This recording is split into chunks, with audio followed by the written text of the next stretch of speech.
मी श्रीखंड कसं बनवायचं आहे ना ते मी आज दाखवणार आहे।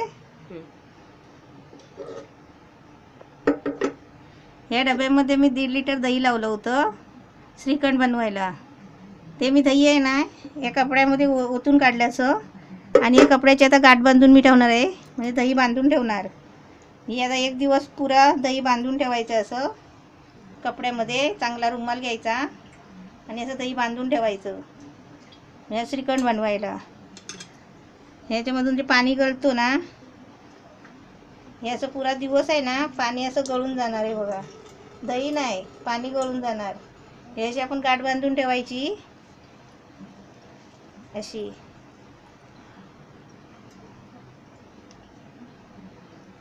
हे कसं पुरा दिवसभर, आता पुरा दिवसभर ते पाणी गळून ते सुक्का होणार। मग मी श्रीखंड बनवताना मी तुम्हाला परत दाखवणार की कसं श्रीखंड बनवायचं ते। हे मी रात्री दही लावलेलं होतं आणि आता सकाळी मी ह्याचा कपड्यामध्ये असं बांधून ठेवलं आहे, म्हणजे दही बांधून ठेवलं आहे। ह्याचा गाठ बांधून असं असं कशाला तरी अडकवून ठेवायचं। मी आता हे असे ह्यात असं दही तिकडे नळाला अडकून ठेवणार आहे। याची गटली बांधून आहे ना ते दही नाही गळत आहे बघा, याचं पाणी गळून जाणार त्याचं पुरं एकदम। कसं पाणी गळतं आहे बघा, हे दही घाललं आहे ना, हे बघा दहीचं पाणी। याची चाळण ठेवायची, चाळणीमध्ये रुमाल टाकून त्याच्यात दही ओतायचं आणि असं पाणी गळून जातं त्याचं। आणि आता पूर्ण सुकायला 1 दिवस लागणार आहे, म्हणजे पूर्ण ते सुक्क होणार आतमध्ये। आणि नंतर मग आपण त्याच्यामध्ये श्रीखंड बनवायचं आहे। ही अशी आहे ना आपण नळाला अडकवून ठेवणार आहे। आता आपल्याकडे असं कुठे खिळा वगैरे असेल ना तर त्याला बी तुम्ही अडकवू शकता। मी असं बेसिंगमध्येच अडकवून ठेवलेलं आहे, कारण पुरा दिवसभर याचं हे पाणी गळून असं जाणार आहे बघा पाणी। हे सगळं पाणी, दही नाही गळत आहे, नुसतं पाणीच गळणार आहे। हे आता मी रात्री त्याचं श्रीखंड बनवून जे मी गाठ मारून ठेवली होती ना गटली बांधून श्रीखंड बनवायला, दही बांधून ठेवलं होतं ना, ही गटली मी थोड्या टाईम आता म्हणजे अर्धा तास झाला मी ती काढून अशी घडी करून कपड्यावर अशी ठेवली होती, म्हणजे ते जे पाणी असतं ना त्याच्यामध्ये ते सगळं कपड्यामध्ये आलं आहे। हे बघा पूर्ण कपडा भिजला आहे। आता मी अर्धा तास काढून ठेवली होती, ते आता मी सोडून बघते कपडा कसा पूर्ण भिजला आहे। आणि आता ते कसं सुक्कं सुक्कं दही झालं एकदम।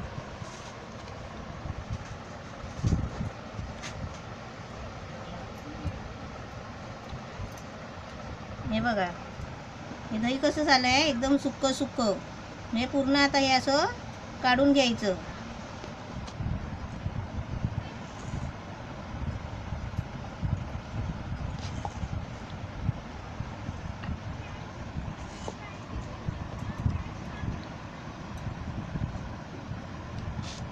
हे दही आता मी मिक्सरला लावणार आहे, साखर टाकणार त्याच्यामध्ये, हळद टाकणार।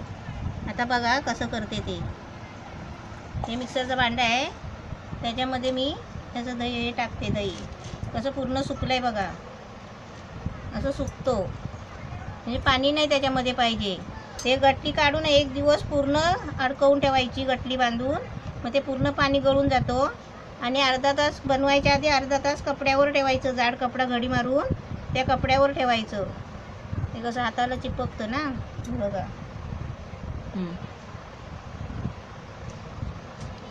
हे भांड्यात पूर्ण काढलं आहे बघा दही सुकं सुकं। त्याच्यामध्ये थोडीशी मी हळद टाकते, म्हणजे थोडा कलर यायला पाहिजे, नाही तर सफेद दिसेल म्हणून थोडीशी हळद टाकते। आता त्याच्यामध्ये ही वेलची पावडर टाकते। ही वेलची पावडर करून ठेवली होती आत्ताच। ही वेलची पावडर ही बघा, थोडेसे 4-5 वेलची पावडर घ्यायची। आणि हे दही किती बनवलं आहे माहिती आहे का मी?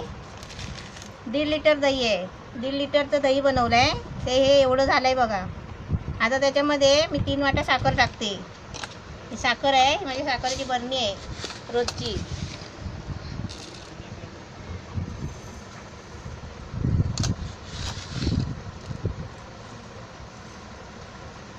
फिरायला पाहिजे ना, म्हणून आधी जरा कमी आपल्यावर आहे। गोड पाहिजे तर गोड म्हणजे जरा हे करून टाकायचं, चाकून बघायचं नंतर, आणि परत साखर पाहिजे तर टाकायची।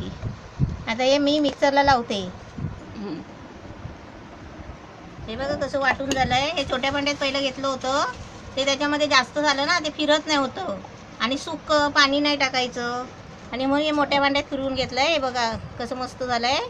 ते मी आता हे या डब्यात मी काढून घेते.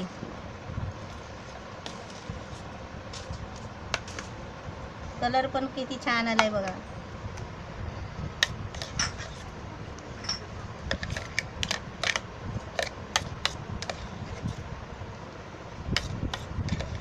हे बघा किती मस्त झालंय ना श्रीखंड. तुम्ही आता समोर असता तर तुम्हाला एक एक चमचा दिला असता चाकून बघायला. आता हे बघा हे बदामाचे थोडे थोडे असे काप काढते. हे बारीक बारीक.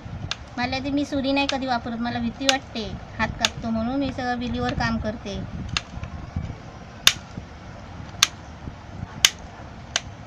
हे असे पीस आता थोडे वर असे टाकायचे शोसाठी. आणि आता श्रीखंड तयार झाला आहे. एकदम मस्त. तुम्ही करून बघा. अर्धा लिटरचं पण करू शकता तुम्ही. थोडंसं छोटीशी पोटली बांधून हे आता थोडा टाईम फ्रीजमध्ये ठेवायचं. आणि मस्त श्रीखंड झालं आहे तयार आहे. हे बघा श्रीखंड ह्याच्यामध्ये दाखवते. श्रीखंड तुम्ही करून बघा आणि मला सांगा. मी 1.5 लिटरचा एक डबा झाला आहे बघा. तुम्ही अर्धा लिटरचा तरी करून बघा घरगुती आणि मला सांगा. पाणी नाही वापरायचं. जसं मी बनवलं तसंच बनवा. छान लागतं.